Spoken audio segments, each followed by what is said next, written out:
함께했습니다.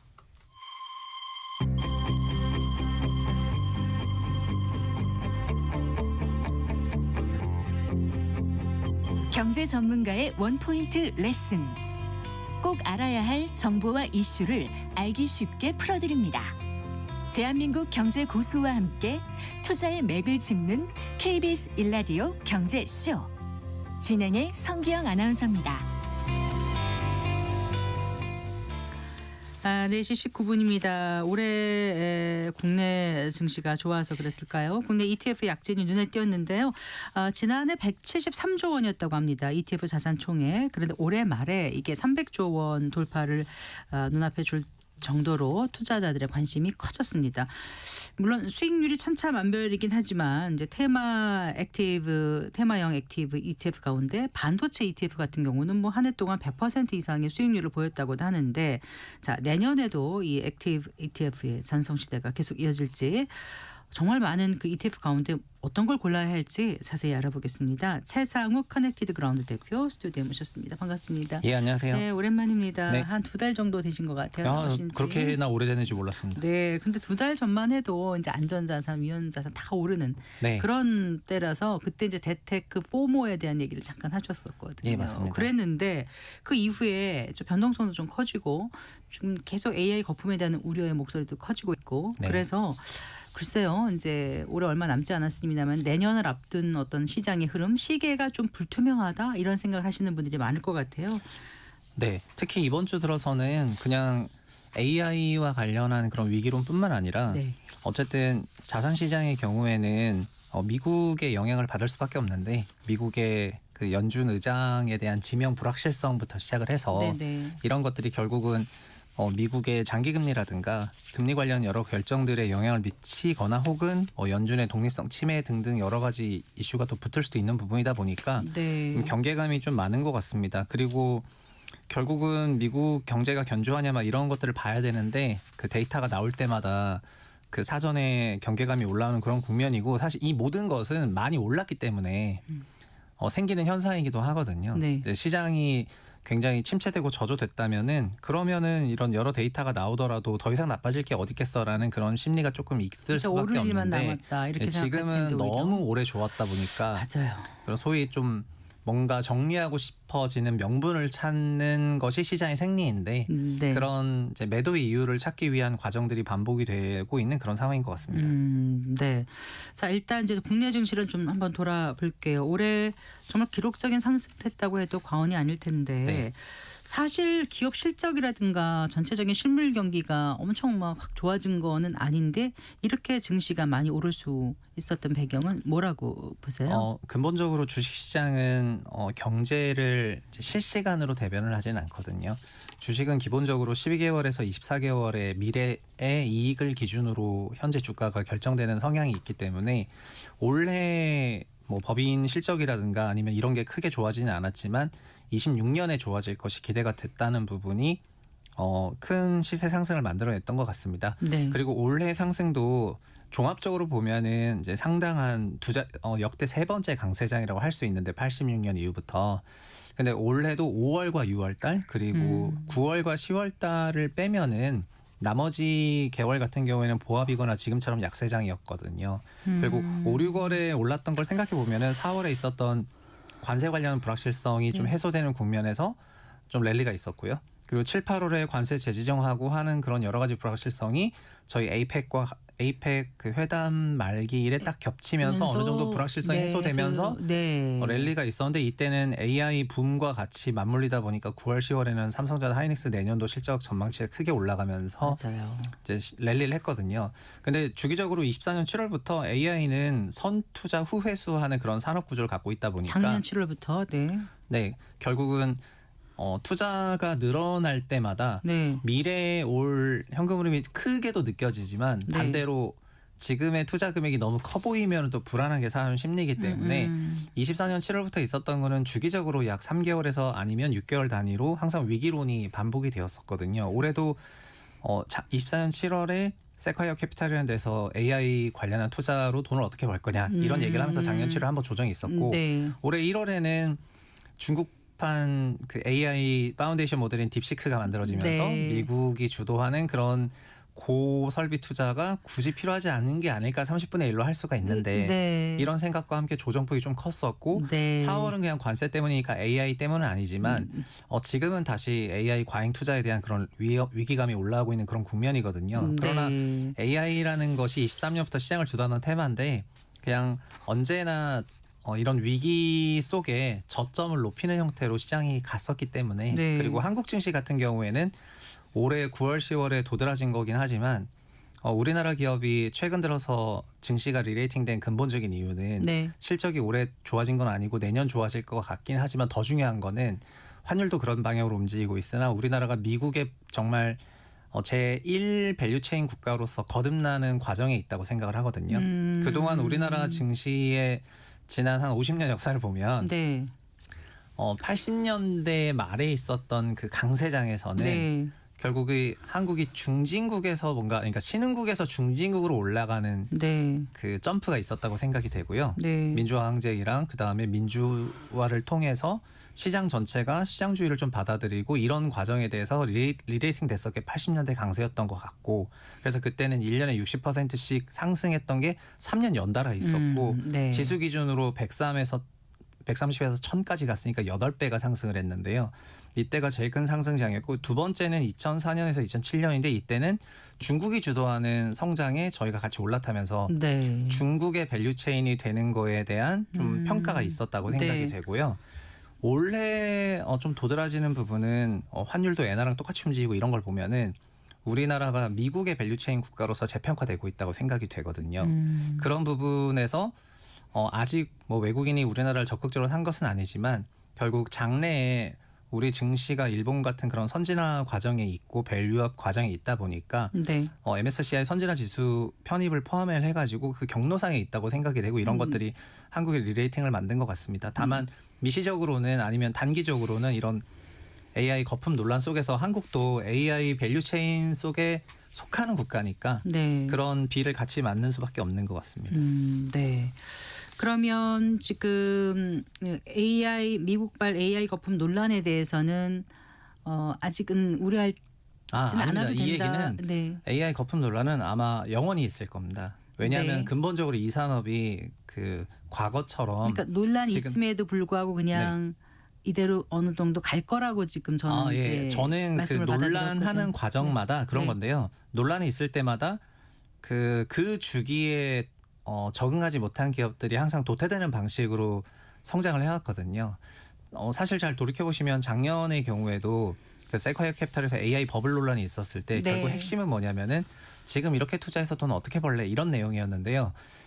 작년 말에 올해를 쳐다봤을 때 제일 좋아 보이는 기업들 중에 뭐가 있었냐면은 AI 소프트웨어 기업들이 있었습니다. 네. 뭐 세일즈포스라든가 서비스나우 같은 그런 대단한 기업들이 AI가 에이전트 시대로 넘어가면서 소프트웨어 에이전트가 나오면은 되게 각광받을 것이라는 그런 생각하에 작년 말에 상당한 선호가 있었는데 네. 올해를 돌이켜 보니까 그런 소소한 소프트웨어 기업들은 소프트웨어 에이전트를 만들어내지 못했고 오히려 그 더 기초 범용 모델이라고 하는 파운데이션 레벨에서의 경쟁에서 더 도태되거나 하는 과정을 거치면서 이들 기업이 좀 사그라들고 있거든요. 네. 올해도 마찬가지인데 올해도 AI가 다시 위기설 속에서 결국 보여지는 거는 파운데이션 모델에서 경쟁하고 있는 뭐 제미나이가 됐던 챗GPT가 됐던 그런 부분에서 도태될 것 같은 그런 회사들에 대해서 지금 시장에서 비선호가 있는 거고 네. 그런 과정을 거치면서 결국은 종국에는 일부 승자 독식으로 가는 과정이라고 생각이 되고요. 네. 그래서 이런 위기설이 있을 때마다 그걸 뚫고 올라가는 기업은 상당한 저점을 높이면서 이제 시세를 뿜는 반면에 네. 거기서 도태되는 기업들 같은 경우는 상당한 시세 하락이 나타나는 그런 과정이 지난 3년간 있었고 앞으로도 계속 있을 거로 보고 있습니다. 네. 자, 내년에 우리 한국 증시의 그 강세는 어떻게 예상하세요? 내년에 대해서는 일단 26년 실적 전망이 너무 높다 보니까요. 네.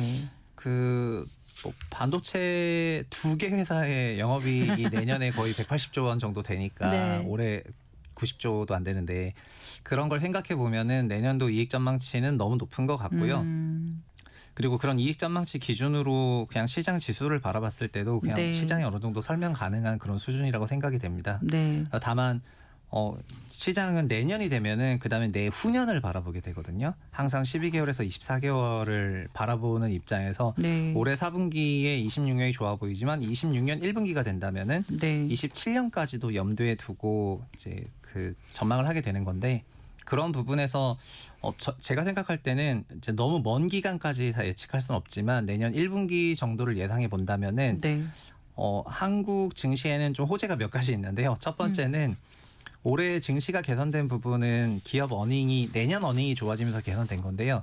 내년 증시 개선 부분은 제도 개선 효과가 내년부터 나타날 것 같습니다. 네, 네. 가장 대표적인 것이 올해 개정했던 상법 개정이고요. 네. 두 번째가 배당 분리 부분이 되는 건데요. 근데 상법 개정을 하면서 이사의 주주 충실 의무를 담았다는 것을 결국 그 회사가 보여주기 위해서는 네. 주주총회가 필요한데요. 네. 주주총회는 내년 3월에 3월에 열립니다. 많이. 네. 그리고 배당 분리에 대해서 배당에 대한 확정을 받는 것은 올해 말이지만은 배당을 결정하는 것도 주총 때 결정하는 거기 그렇죠. 때문에 네. 3월에 상당한 변화가 있을 거라고 생각이 되고요. 네. 그런 맥락에서 올해 바뀐 제도로 인해서 시장이 개선되는 포인트는 내년 상반기에 있을 거로 보고 있습니다. 네. 그리고 배당 분리가 어쨌든 7월에 있었던 정부안 대비해서는 상당히 개선된 형태로 나타났기 때문에 네. 그런 걸 고려한다면은 연말 연초로 넘어가는 과정에서는 그래요. 배당 관련 그런 기업들인데 배당이 막 꼭 뭐 은행이라든가 이런 것만 있는 것이 아니라 지금 삼성전자 같은 경우에도 예.